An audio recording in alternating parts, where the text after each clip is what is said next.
जनता बोलेगी, सुनेंगे सब। बेबाक बेखौफ बोल इंडिया बोल सब्सक्राइब करें और बेल आइकन दबाना ना भूलें। सर सीधा सवाल मेरा ये है कि पाकिस्तान या फिर ये कुछ चंद आतंकवादी गठबंधनों को काबू करके ये हम जंग जीत लेंगे या फिर भारत में पनप रहे आतंकवाद को हमने काबू करना चाहिए?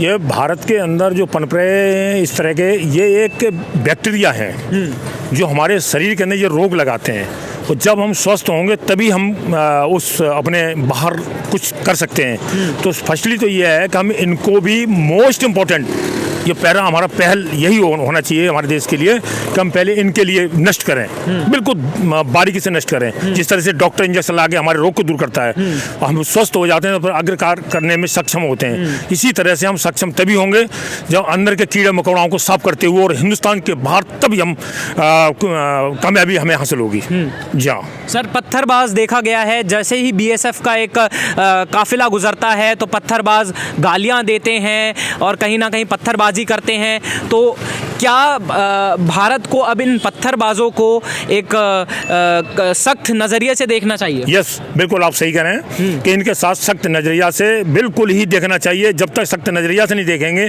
और इन लोगों के लिए अगर नागरिक समझ के छोड़ते रहेंगे तो और ये सक्रिय होते रहेंगे। इसलिए ज़रूरी है कि इनके साथ सख्ती के साथ पेश आना चाहिए। अच्छा, महबूबा मुफ्ती कहती है कि पत्थरबाज जो है सारे मासूम है, इस पे क्या कहना चाहिए? ये वो गलत कह रही हैं। वो तो सिर्फ अपने वोट की खातिर ही ये बोल रही हैं। जो भाषा बोल रही हैं अपने कुर्सी को बचाने के लिए है कि हमें दोबारा पुनः वोट मिलते रहें। लेकिन सत्य ये है कि इस देश के अंदर जो भी नमक खा रहा है वो कोई भी कौम का है, उसे हर शख्स को ये चाहिए कि हम इन पर काबू करें। सर, आपकी ड्यूटी रही है वहाँ पे, 17 साल की आपकी ड्यूटी रही है, आपने हमें बताया। तो किन किन दिक्कतों का सामना करना पड़ता था और कश्मीर में अभी क्या हालात है सर, हमें कुछ खुल के बताइए इस बारे में। जी हाँ, इसमें सबसे मेन चीज़ है कि हम बॉर्डर से बाहर फायरिंग करते हैं दुश्मन के ऊपर, तो हमें अंधाधुंध फायरिंग करते हैं। हमें पता है कि सारे दुश्मन हैं, तो हाँ हमें कामयाबी मिलती है।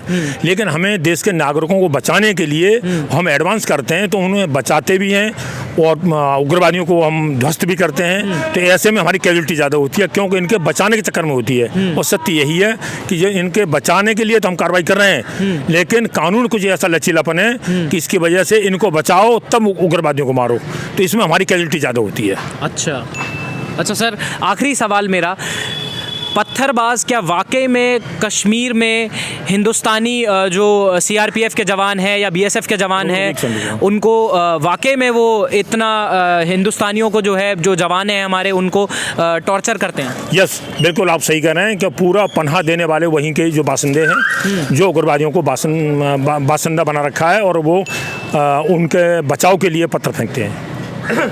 चलिए, बने रहिए हमारे साथ, ऐसी खबरें, लेटेस्ट अपडेट्स आपको मिलते रहेगी। कैमरा पर्सन रोहित कौशिक के साथ सार्थक बंसल, बोल इंडिया बोल।